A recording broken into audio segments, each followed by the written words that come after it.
Бұл видеода Pinduoduo қосымшасына Қытайдағы қойманың мекен-жайын енгізу әдісін үйретеміз. Ол үшін 693 KZ порталына кіру керек, жеке кабинетті ашу керек. Сол жағында мекен-жайдалар сақталған батырма бар.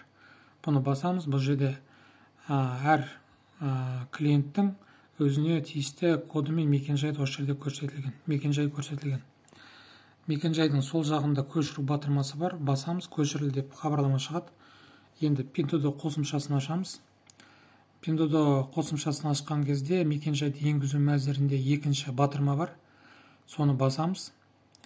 Контекстік меню шығады. Бұл мәзірде буферде қойманың мекен-жайы сақталған, соны енгізейін ба деп сұрап тұр.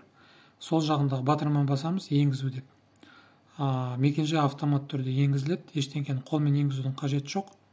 Енді сақтау батырмасын басамыз.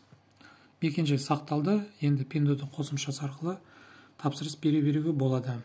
Тапсырыс берудің алдында мекен-жайының дұрыс енгізілуін тексере салу керек. Міндетті емес, бірақ тексере салу артық болмайды. Тыңдағандарыңызға рахмет. Сау болыңыз.